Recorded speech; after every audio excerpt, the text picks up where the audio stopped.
The premise of the book is that there's the missing piece. And I go deep into what is meaning? Where does it come from? And one of the things I had to do for myself is to go back and ignore all the constraints, ignore all the sunk costs that I had in my life, and focus on the things that truly bring a sense of meaning and importance and, make my heart sing. And it was not much of what I was doing. That's the fuel. Don't ignore your emotions. It's like tampering with evidence. Happiness is an emotion. You're serving an emotional state. The beauty is to combine both and use both your faculties of emoting and feeling and experiencing, and also, of course, reasoning. What is the secret to a passionate life? How can you attain happiness in your own?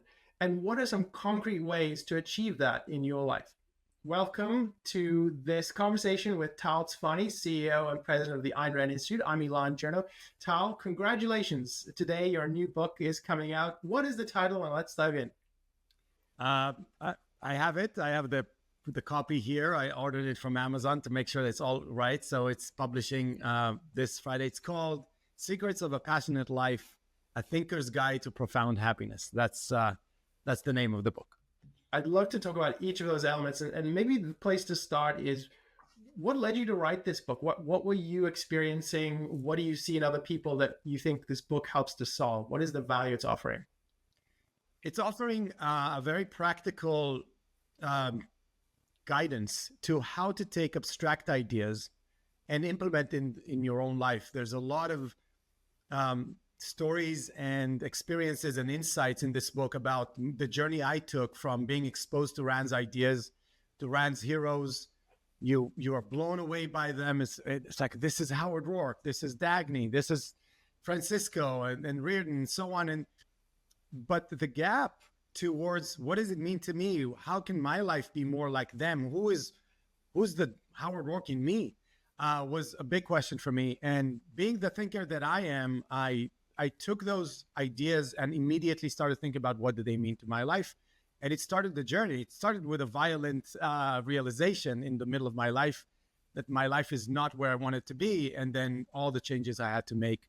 And there's a combination of the stories and the insights and actually reverse engineering a whole system that I use and I put me towards achieving my own happiness and fulfillment. Well, let me say a couple of things about the book. One is that I found it interesting because I learned things about you I didn't know. I've been working with you for a few years. Don't tell anyone, Yeah. It's a personal book in the sense that we really learn a lot about your experience, your journey. And I want to just zoom into one piece of it because I think it connects to the book. You had a remarkable career as a leader in technology companies, and then you started a company and you were really successful. And I think part of what's will be surprising to people is that you attained what a lot of people think is the key to happiness. You became quite successful financially and you had a lot of options and you have a sports car and you race cars, and you had all these things that most people think of, if only I had those things, my life would be completely complete. And yet you tell a story about how you felt something really significantly missing, and that led you on this exploration. So tell us a bit about how you think of that experience that you went through, and then what was the way out of that? Where did you go that was positive? Yeah, Rand opened the door for me to really understand that the culture did a really bad job giving me a standard for what I'm optimizing for. I was optimizing for the salary. I was optimizing for the sports car. I was optimizing to pay off the mortgage. And what other people thought of me, my title, and so on and so forth. And she gave me again, opened the door to the depth of the human existence that you can feel when you're connected with your authentic values. And it allowed me to understand the relationship between, let's say, Rourke and the architecture that he chose to dedicate his life to. And it led me to the questions like, where's my architecture in my life? It's not there. It's not software. It's for sure. I was never the kid who opened the computer and tried to, hack everything. No, I was the kid that stood on a stool in the kindergarten and talked about ideas and convinced his, homeschool teacher to allow me for 15 minutes every Friday to read my poems. I was interested in truth, but gave away my passion because the elderly and then the culture at large tell you different things. And I think I was driven to the wrong strategies of how to live for about 20 years, from my 20s to, let's say, late 30s. And then Ayn Rand came along and her heroes came along, and they gave me a whole new standard of thinking. And it's not your normal advice. I do think that the entire self-help world that tells you don't follow your passion is completely misguided. And so I had to recreate a lot of understandings and guidance, the strategy, if you will, for my life, and define different goals for it. And in the process, I realized how many changes that I would have to make, both psychologically, internally, in myself and in my environment, to get to the point where I call myself the happiest man alive. And with the way I read the book, it's you experiencing this journey and rethinking fundamental things about your life, and inspired by Ayn Rand's ideas with a vision of what could be in your life, what that outcome could look like. I'm interested in this point about what people struggle with. It sounds like it was part of your struggle. It's like, I have the title, I have this money, I have all these sort of concrete things that people often associate with what conventional success looks like, but there's a missing piece. And how do you think of meaning as fitting into that? How do you think of what people's pursuit of that? Because it sounds like as part of this journey, you met other people who faced this challenge too, and that led to you wanting to communicate around this. So, yeah, the premise of the book is that there's the missing piece, and I go deep into what is meaning, where does it come from, and one of the things I had to do for myself is to go back and kind of ignore all the constraints, ignore all the sunk costs that I had in my life, and focus on the things that truly bring a sense of meaning and importance, and make my heart sing. And it was not much of what I was doing. I had to go back to my childhood. I had to qualify all of it and validate all of it with like people that were close to me and are close to me. It's like, where do I get it? When do I get excited? It was clear for everyone. It's like, you get excited when you're on stage. You always find reasons to be on stage. And that's the way I manage, by the way.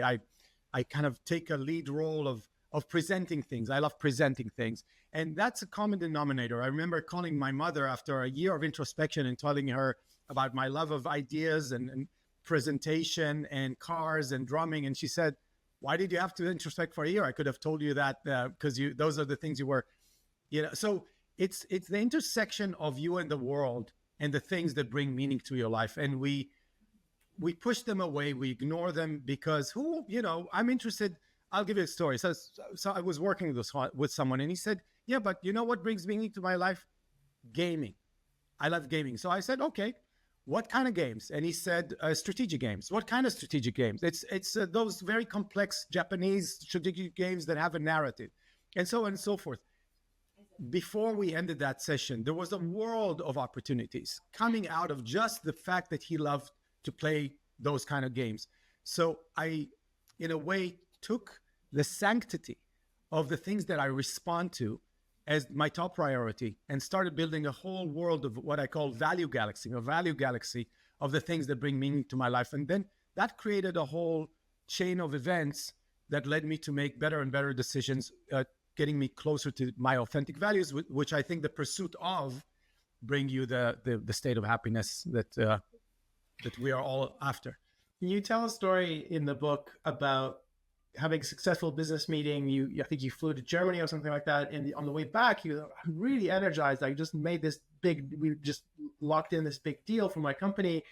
And you're telling the story of how you reflected on what was it about this that made me so energized. And the reason I wanted to bring this example up is that one of the things I take from reading the book is a big part of what you counsel people to do, and this is sort of concrete implementation side of this, is really to develop self-knowledge and ongoing self-knowledge and reflection on it. So maybe you could tell us a bit about what you took away from that story of what was the lesson for you, and then some of the concrete ways in which the book guides people on how to get that level of self-knowledge. So the book is basically a collection of what I call secrets, right? And the third secret is called Know Thyself Seriously.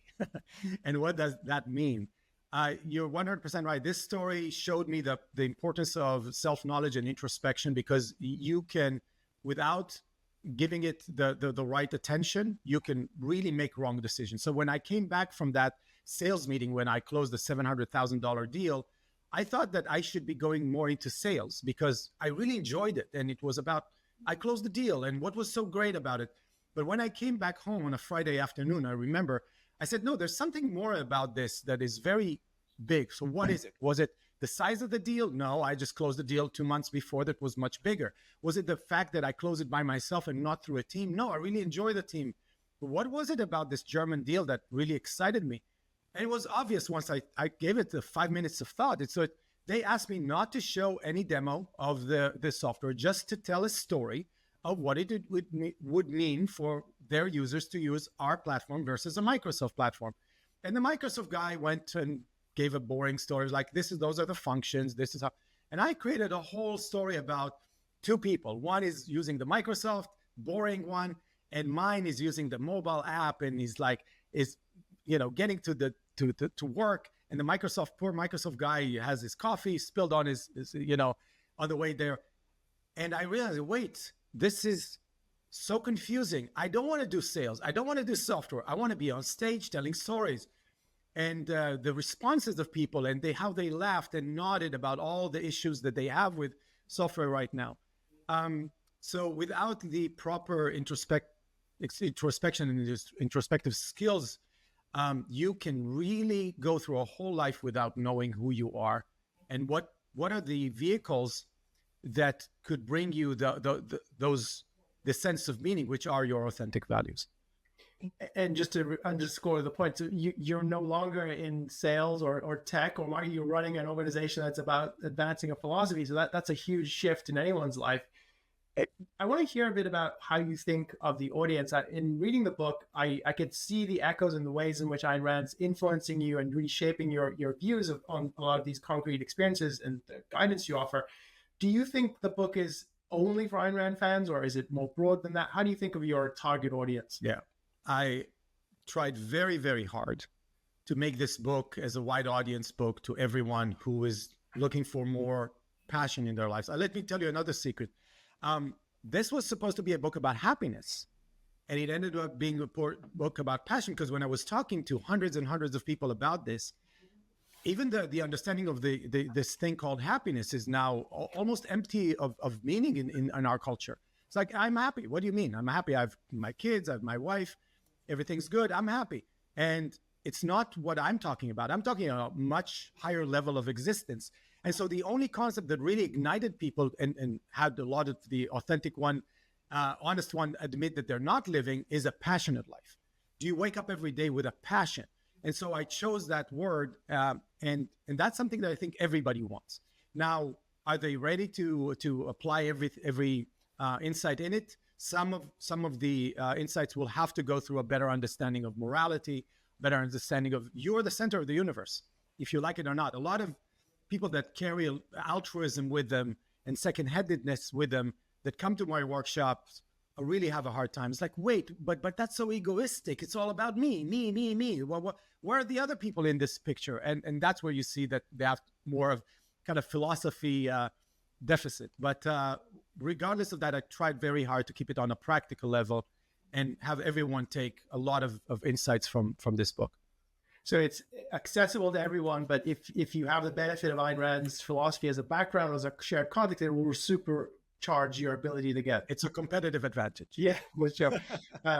Okay, well, I want to hear a bit more about this. You mentioned a workshop, and how does that relate to? And you I think jokingly call yourself the happiest man alive, and that Yeah. and in the book you explain that there's no metric by which you're really using it. It's just sort of a way to get people to think about this issue.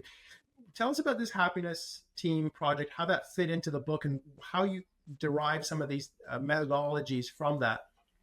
So after I but in a way completed several cycles of making big changes in my life, including leaving tech, leaving software, and taking on the ARI CEO role, I said, I have many ideas. I sat down to write, all those ideas. And as I was outlining the ideas, I was like, it worked for me, but will it work for other people? So I tried it on humans. I actually reached out to some friends on Facebook, and we started this concept of a happiness team, which is both learning about the 4 stages that I talk about in the book of self-observation, and then analysis of what comes out of the observation, a commitment to a spotlight value in your life that you really want to change, and then what I call pursuit and monitoring.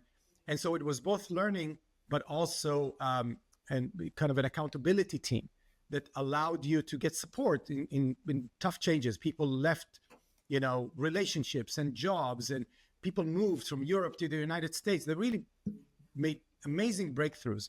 So after several years of doing that and helping a lot of people realizing, okay, life is about me. Who am I? What do I want? What do I love? How do I get it? And by the way, what's stopping me, which is another element that is I think the most powerful part of the book is, which I learned from Rand and objectivism, is the role of emotions, how to not be guided by just emotionalism, but really go deeper into what causes things. So once I saw that it succeeds, then I refined it. I got a lot of feedback, and that's the result is the book. I want to drill in on that because the title has two elements which many people will see as going against each other. So it's about passionate life, but it's a thinker's guide to happiness, which is, again, taking us in a different direction.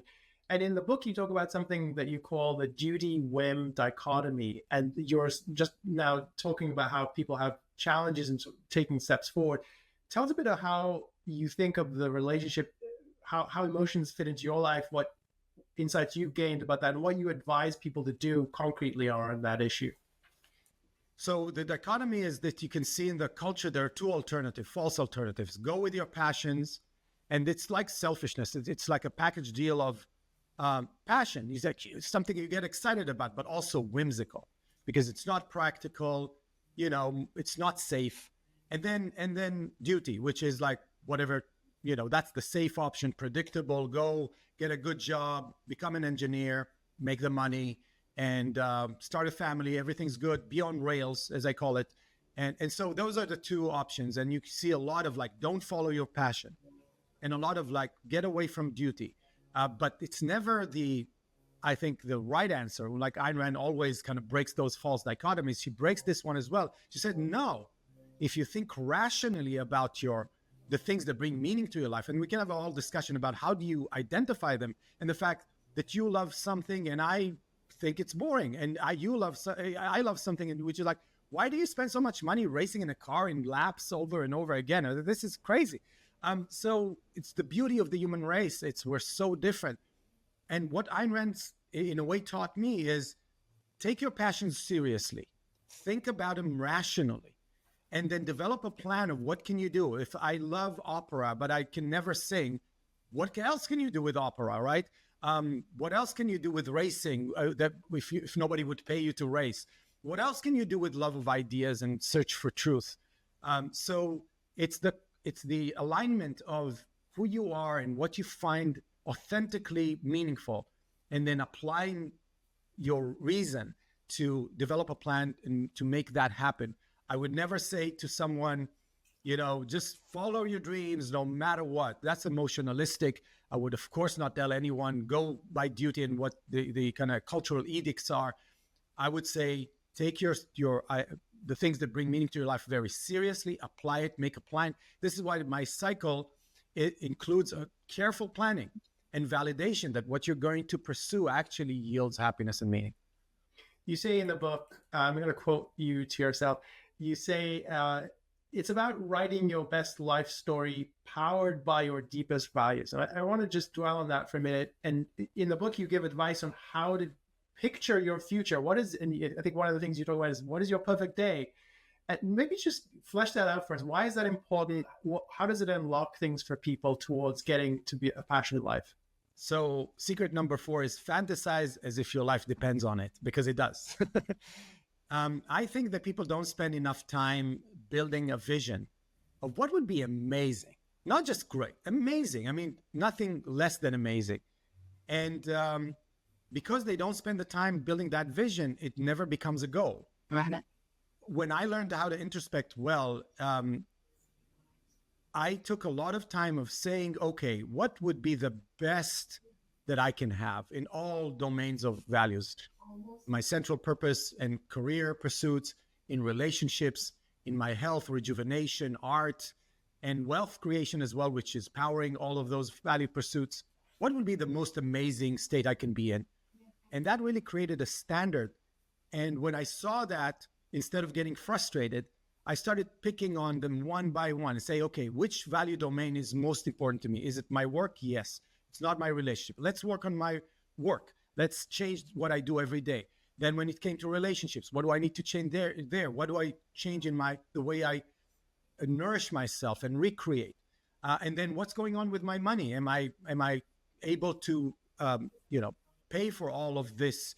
And another thing that I want to say about this, it allowed me to separate the chains of understanding that money is a fuel towards my pursuit of my values and not the other way around. Because a lot of my friends are stuck in this loop of like, yeah, but how would you pay for all of it?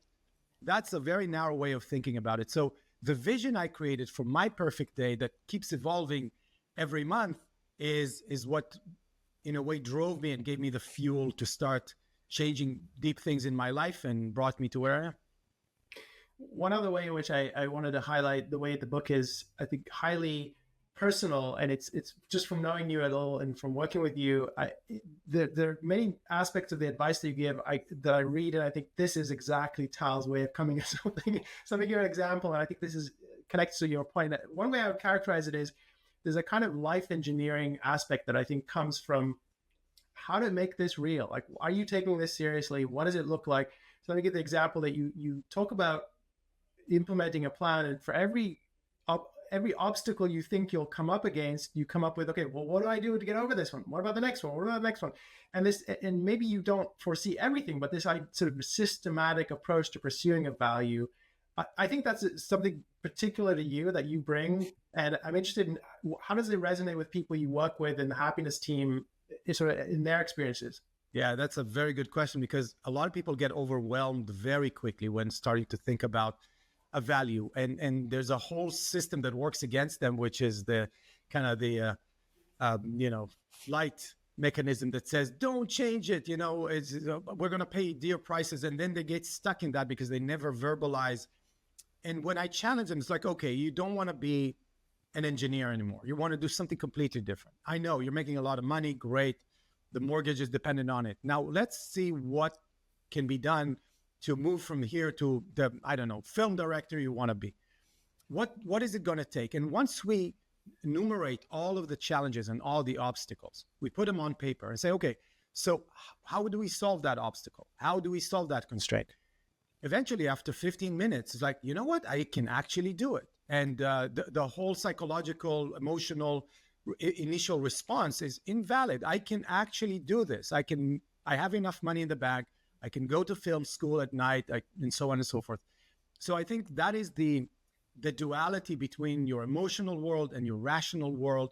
And yeah, the responsible adult in this space is your rational mind that in a way trains and programs your emotional.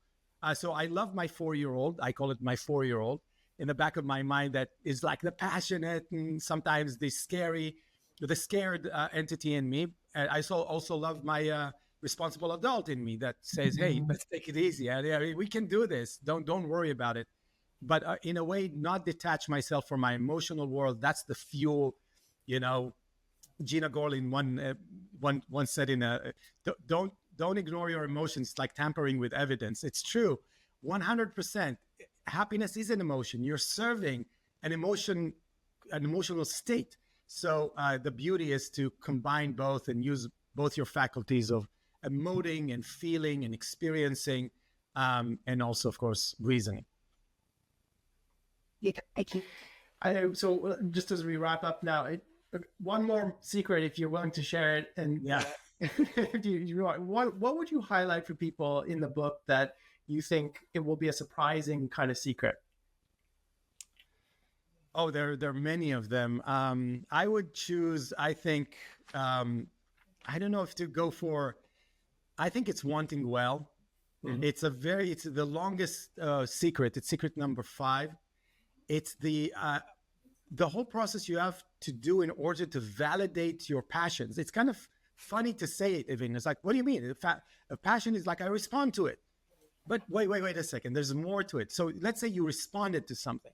that's just evidence that something is attractive. Now, what are the threads in it that you're really responding to? Because like my story with the German sales deal that I did, if I would not take the time to kind of pull it apart and move the different elements of it and just in a way grab, I would say, the diamond in that experience that says, no, it's that element that I'm interested in, then I would have missed a whole, maybe a decade of pursuing a career in sales. Wanting well is a concept, and being a value-oriented person. So first paying attention to the things that elevate your sense of meaning, but also when you grab them, you have to open them up, you have to deliberate and see what I call value themes in your life. It's like, oh, that explains it because I like the same thing in other areas of my life. In a way, every value that you find is like a beam of light on your soul that is not verbal to you. I mean, who am I? I mean, who is Tal? I know what I respond to. I know what I love. I know I look, how I move, how I speak. But the real Tal is I see myself when I respond to things. When I say that race was amazing, I want to go to another weekend and spend more time lapping a race car through the track, or finishing this book was amazing, or we just had a great meeting about planning Ocon next year. That was amazing. So I know right now with the self-knowledge how to want and what to want. And it's a continuous validation and evolution, by the way, of my wants. It's all about becoming a valuer, which I think, going back to Rand, it's the Howard Rourke in me. Howard Rourke shows up on a rock knowing exactly who he is and what he wants. I had to make a whole journey, and I wrote a whole book about it. And how did I find my architecture in many parts of my life and become a real man and not a fictional character that carries those ideas and implements them, because life is complicated.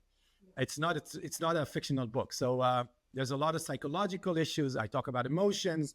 I give tools. There's a whole workbook, by the way, that people will get if they buy the book of the happiness team that has all the exercises that I recommend doing in the book.